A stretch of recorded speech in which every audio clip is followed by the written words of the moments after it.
한 엘리베이터 안입니다. 두 남녀가 서로 다른 곳을 바라보며 서 있는데요. 함께 타고 있던 사람이 내리고 둘만 남게 되자 서로 입을 맞추고 허리에 손을 두르며 애정 표현을 이어갑니다. 평범한 연인처럼 보이는 이들. 그런데 사실 이들에겐 충격적인 비밀이 숨겨져 있었습니다. 그동안 무슨 일이 있었던 건지 지금부터 자세하게 알아보겠습니다. 20년간 평범한 가정주부로 살다가 남편의 외도로 큰 충격에 빠졌다는 어떤 가정주부 분의 제보입니다. 자, 그리고 이제 이 상간녀, 앞서 들으신 것처럼 상간녀의 정체도 양 변호사님 충격적입니다. 일단 제보자분은 뭐 두 자녀를 두고 있는 40대 그냥 평범한 가정주부인 거고요. 어느 날부터 남편이 집에 좀 잘 안 들어오고 외출이 좀 잦았다라고 합니다. 그러다가 이제 올해 2월에는 집을 나가는 정도에 이르렀다라고 해요. 근데 남편의 휴대전화를 보니까 굉장히 유명한 트로트 여가수의 이름이 있고 생일이 적혀 있었다라고 합니다. 그래서 어떻게 된 거냐고 물었더니 그냥 친구 사이라고 이렇게 얘기를 했다는데, 그 여고 사람분은 뭐 종편의 그 경연대회를 통해서 좀 무명생활에서 벗어나서 굉장히 활발한 활동을 지금도 하고 있고, 지금도 이제 종편 채널의 트로트 경연대회에 나가고 있다라고 합니다. 그래서 아니 친구 사이인데 그 뭐 여행 가는데 그 가수 행사에까지 따라갔다라는 거예요. 이거는 좀 아니다 싶어서 직접 제보자분이 연락을 해보셨다고 합니다. 이 가수에게. 예, 남편은 친구라고 하지만 아내의 직감이라는 게 있었던 모양입니다. 그래서 지난 3월에 직접 그 상대 여성에게 연락을 했다고 하는데요. 제보자 얘기 들어보시죠.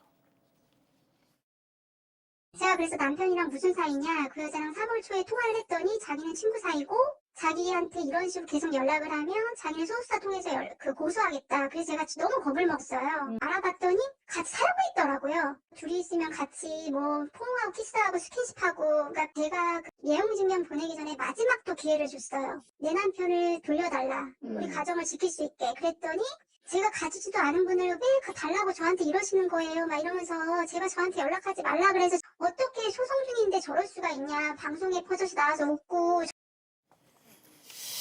자, 도대체 저 사람이 누구냐 지금 다들 궁금해하실 텐데요. 저희는 밝히진 않겠습니다. 아마 이제 이 방송이 끝난 직후에 당사자가 입장을 낼 걸로 예상하고 있습니다. 그래서 굳이 저희가 먼저 공개하지는 않겠습니다.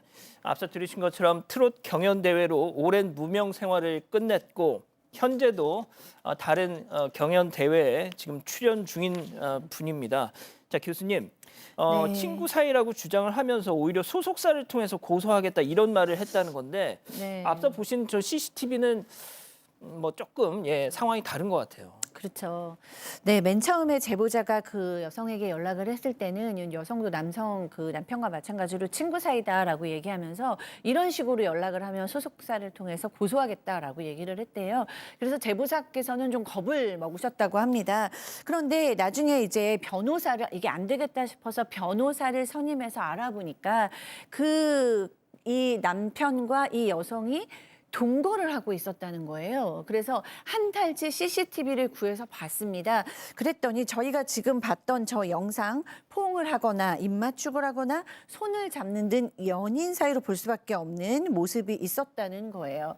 그러니까 이런 것들을 보고 사실은 이 제보자도 너무 충격을 받으셨겠지만 이 얘기를 친정 엄마한테 했는데 친정 엄마께서 그냥 쓰러지셔가지고 응급실에 실려가셨대요. 왜냐하면 이 가수를 유난히 응원을 하셨었다고 합니다. 그러니까 이 가수의 팬이셨던 거예요. 근데 우리 사위와 그 어떤 그런 부적절한 관계를 가진 것이 이 가수다. 그러니까 친정엄마도 너무 이제 충격을 받으신 거예요. 그다음에 이 제보자는 여성한테 수차례 문자를 보내면서 내 남편을 만나지 말아달라. 그다음에 돌려달라라고 얘기했더니 이 가수는 자꾸 왜 이러시냐. 난 가진 적도 없는 사람을 뭘 어떻게 돌려드리냐. 두 분 가정 문제는 제발 두 분이 알아서 해라. 라고 답변이 왔다고 합니다. 자, 그런 답변을 듣고 결국 지난 9월 말에 이 제보자는 이 상대 여성에게 내용 증명을 보냈고 이후 상간 소송도 제기를 했습니다. 자, 그 전까지는 연락도 차단하고 당신들끼리 알아서 하라던 이 여성, 법적으로 이제 문제를 제기하니까 그제야 연락이 왔다는 거죠. 자, 일단 체크 포인트 짚어보죠. 저도 피해자. 자, 제보자와 상대 여성의 통화 내용 들어보시죠. 제가 할 말은 없지만 저도 피해 만나신 거잖아요. 법정에서, 예, 재판부에서 결정을 하시겠죠. 근데 제가 일반인이면 상관이 없는데, 그래서 말씀드렸잖아요. 저희 나중에 만나지 마시라고. 너무 죄송하고요. 저도 모든 게 다 잃는 상황이라서. 근데 저는 생계가 끊기면 부모님도 제가 모셔야 되고, 저도 제가 피해를 입었는데, 그러니까 제가 정말 뭐 이런저런 말 다 해봤자 변명밖에 안 되겠지만, 한 번만 좀 저 봐주시면, 안 그러면 저는 죽어야 되고, 저는 잃을 게 많은 연예인이고, 제가 진짜 좀 바보거든요. 예, 박 변호사님. 자, 일단 제보자는 남편 만나지 말고 사과를 한다면 뭐 다른 거 법적 절차보다는 이제 그만하겠다라고 얘기를 했는데 연락이 계속 안 됐다고 해요. 결국은 내용 증명 또 상간자 소송을 했을 때 연락이 됐다라고 하고 그 이후에 연락 와서 하는 말이 본인도 피해자다라고 얘기를 하면서 할 말은 없지만 피해자다 이런 얘기를 하고요. 지금 헤어졌는데 지난 3월에 연락 왔을 때는 만날 생각 없는데 그냥 한 번 정도 만난 그런 상황에서 지금 좀 어렵다. 특히 부모님 생계도 책임을 져야 되기 때문에 돈이 없으니까 한 번만 봐달라라는 말로 일관을 했다고 합니다. 특히 이혼이 다 된 거 아니냐. 그 얘기 듣고 부모님하고 뭐 만남을 가졌는데 그 얘기를 하니까 제보자는 아니다. 무슨 소리 하느냐. 당연히 남자 입장에서는 이혼했다고 아니면 그런 것들을 충분히 확인했어야 되는 거 아니냐라고 얘기를 하고 있고요. 잃을 게 많은 연예인이다. 무명 시절이 긴데 여기까지 올라왔는데 제발 한 번만 봐달라라고 이 가수는 반복해서 얘기를 하고 있는 것 같습니다. 자, 그리고 앞서 들으신 그 통화에서 이 상대 여성은 조금만 봐달라면서 이런 얘기도 했다고 합니다. 이어서 더 들어보시죠. 제가 다 책임져야 되는 상황이고, 위약금도 많이 나올 것 같아서, 그거를 제가 감당하기에는, 제가 그래도 가수 노래할 수 있게만 해주시면, 그냥 저 조금만 봐주시면 제가 어떻게든 해볼게요. 시간 지나면 가정 유지 되잖아요. 저는 아무것도 없잖아요. 저는 방송 볼 때마다 당신 때문에 괴로울 거예요. 저희 애들도 마찬가지고요. 저희는 왜 그런 지옥식을 살아야 되나요? 저는 다시는 방송에서 보고 싶지 않다고요. 근데 제가 죽으면 두 분도 더 힘들 거 아니에요. 그러면 저는 한테 공격을 해야 되는데 괜찮으세요?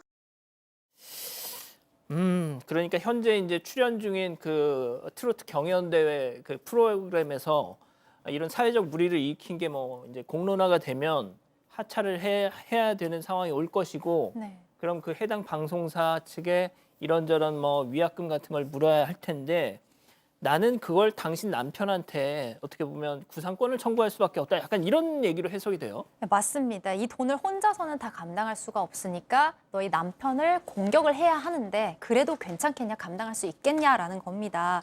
통화 이후에는 제보자에게 이런 문자도 보냈다고 해요. 어머니가 암이라고 한다. 수술비에 치료비 걱정을 하고 있다. 병원비를 벌어야 하니까 선처를 제발 좀 부탁드린다라는 내용의 문자까지 보냈다고 합니다. 제보자는 한 가정을 파탄 내놓고 결국 돈을 이유로 이렇게 사정을 좀 봐달라고 하니까 너무 괘씸하고 기가 막히다고 해요. 또 유튜브 등의 여성의 행사장에 남편이 동행하는 모습이 올라오고 결혼식장을 다니면서 축가를 부를 때마다 너무 괘씸했다면서 더 이상 방송에 나오는 모습을 보고 싶지가 않아서 제보를 결심하게 됐다고 밝혔습니다. 자, 양 변호사님, 저희가 이제 이 상대 여성 트로트 여가수 하고도 이제 연락을 취해봤습니다. 그래서 일단 이 상대 여성의 입장은 뭐냐면 이제 사실상 혼인이 파탄 났기 때문에 그 말을 믿고 법적으로 정리하는 단계에만 남아있다라고 해서 이혼에 합의했다고 해서 교제를 시작을 했다는 거예요. 심지어 이제 그 남편이 재산 분할이나 위자료 정리까지 다 끝났다라는 식으로 얘기를 했다라는 겁니다. 그래서 이게 사실이 아니었다는 걸 알게 되자마자 바로 이 남성과의 관계는 중단을 했고 아내에게도 연락을 해서 사과의 뜻을 전했다고 합니다. 하지만 이게 이미 법적인 어떤 상황이 벌어졌잖아요. 이 부분에 대해서도 피할 생각이 없고 지금 한동안 이게 어떻게 돌아가는지를 몰라서 제대로 응대를 못했던 모양이에요. 근데 이 사실을 이제 변호사를 선임해서 진실을 알리기 위해서 밝히기 위해서 다툴 것이고 그러면 이제 그 처음에 소송이 제기됐을 때 응대를 안 한 바람에 선고 기일까지도 잡혔던 모양입니다. 하지만 이제 나중에라도 이걸 선임을 해서 이 기일을 미루게 되면 이제부터 재판이 시작되는 거거든요. 이제 정말 누구 말이 맞는지는 재판 과정에서 밝혀질 것으로 보이고 그리고 이제 더 나아가서 아까 얘기했던 것처럼 지금 위약금이나 이런 것들이 발생을 하게 되면 결국 만약에 그 남성이 이 지금 가수를 속였다라면 그 남성 때문에 벌어진 일이 될 수가 있잖아요. 그래서 그쪽으로도 법적 대응을 할 수밖에 없는 상황이라고 합니다. 자, 박 변호사님, 네. 앞으로 어떻게 될까요? 이 재판이 이제 시작이 된다는데. 일단은 이제 무변론 뭐 선고기를 잡힌 거는 아마 없어지고요. 재판이 진행되는데 그 CCTV 영상 같은 게 좀 확실해 보이거든요. 그렇기 때문에 그 상간 소송에서 이 가수 여성이 이기기는 쉽진 않아 보입니다. 제가 봤을 때 저게 설명이 돼야 되는데 저게 설명이 과연 될까요? 근데 이제 또 상간 소송은 결국은 위자료 청구 소송이거든요. 예. 위자료가 뭐 지금 현재 우리나라 법상으로는 많으면 몇 천만 원 정도니까 그 정도인데 다만 이제 이게 알려져 가지고 방송을 못 하게 되면 위약금 같은 거 이거 남자한테 구상을 할 수 있냐? 그거 저는 좀 쉽지 않아 보이긴 합니다. 본인 잘못도 있는데 그 남자한테 구상을 한다? 글쎄요. 이거는 뭐 어떻게 구성을 할지 모르겠지만 지금 상황으로 뭐 법적으로 진행한다면 가수 여성이 좀 불리한 상황이 아닌가 그렇게 인식이 되고요. 좀 지켜봐야 될 것 같습니다. 예. 다시 한번 말씀드립니다만 방송 직후에 이 당사자가 아마 소속사를 통해서 입장문을 내지 않을까 그렇게 기대하고 있습니다. 그래서 저희가 굳이 이 이름을 공개하지 않았습니다. 여러분과 함께 울고 함께 분노하겠습니다. 지금 사건 반장에 제보하십시오.